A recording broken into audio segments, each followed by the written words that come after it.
Nous sommes le mercredi 12 juin, il est 8h18 et Frédéric est avec nous pour un décryptage de l'actualité. L'actualité de ce jour, c'est forcément l'actualité politique avec cet après-midi le discours de politique générale du Premier ministre Édouard Philippe devant et à l'Assemblée nationale, qui sera suivi d'ailleurs d'un vote de confiance. Parce que les deux vont de pair. Les deux vont ensemble. Le Premier ministre dit ce qu'il compte faire et l'Assemblée dit si elle est d'accord ou non. C'est important parce que si elle dit non, le gouvernement saute. Le gouvernement doit démissionner.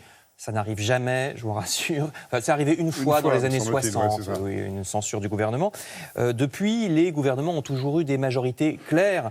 Donc quand le Premier ministre pose la question de confiance, cette majorité claire lui répond toujours oui, forcément. Ce genre de vote, ça permet surtout quoi ? Ça permet de compter ses amis. Le Premier ministre voit, c'est comme un référendum, qui, notamment ceux qui ne sont pas dans la majorité, qui votent pour, contre, qui s'abstient. Est-ce que des LR vont s'abstenir poliment comme la dernière fois ou est-ce qu'ils vont cette fois voter contre ?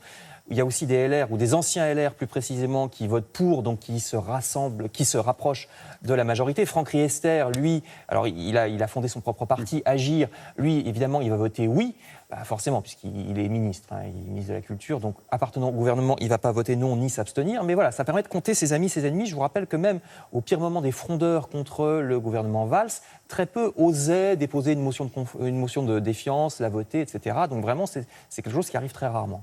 C'est différent chez nos voisins quand même.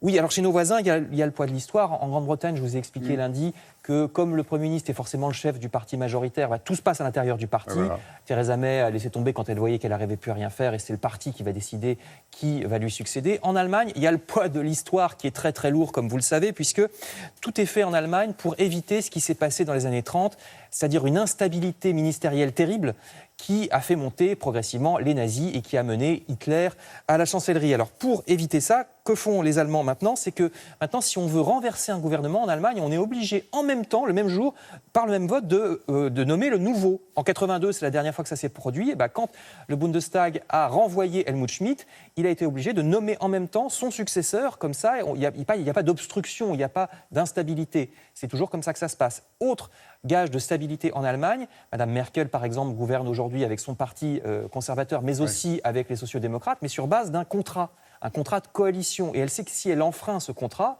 certains de ses partis vont s'en aller. Ouais. Et donc, elle ne tiendra plus. En Belgique, autre spécificité, le roi, c'est un des rares pays où le roi a encore un certain pouvoir, parce que c'est un tel bazar entre les différents partis wallons, flamands qui se détestent. Les crises se succèdent. Quand les crises se succèdent, les coups de téléphone du roi ont encore un certain poids. Voilà, c'est lui qui essaye de concilier, de dégager un Premier ministre pressenti.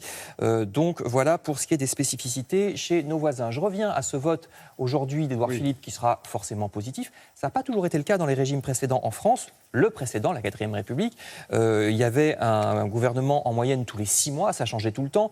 Ceux qui restaient longtemps, comme Pierre Mendès France, c'était 1 an. C'était l'un des recordmen. En même temps, ça les forçait à travailler vite. Il a réglé la guerre d'Indochine en 1 mois. Voici encore Guy Mollet. Lui, c'est le recordman absolu. Il a duré plus d'1 an. Alors, quelle était la différence ? C'est qu'à cette époque-là, le président de la République n'avait pas beaucoup de pouvoir. Les 2 présidents de la République qu'on voit ici, Auriol et Coty, avaient très peu de pouvoir. Pourquoi ça change tout ? Eh bien, parce qu'à l'époque, vous n'étiez pas obligé de vous dire clairement pour ou contre. Il y avait des partis oui mais, faut voir, on verra, non à condition que... Tandis qu'aujourd'hui, avec le président de la République très très fort de la 5e République, Emmanuel Macron, vous êtes obligé de dire si vous êtes pour ou contre son action. Donc c'est ça qui fabrique des majorités claires. Il n'y a plus des oui mais, faut voir. Et donc c'est pour ça que ces majorités claires font que le Premier ministre n'a pas de souci à se faire. Ça sera oui. Tout régime ayant ses inconvénients, l'inconvénient de celui-ci, c'est que la majorité a beaucoup de pouvoir, sinon tous, et que les minorités, les oppositions, représentent quand même des millions de Français et n'en ont à peu près aucun. Voilà, il y a toujours un inconvénient quelque part. Et pour le fond, le contenu de ce discours, ça sera à 15h cet après-midi devant l'Assemblée nationale. Merci beaucoup Frédéric.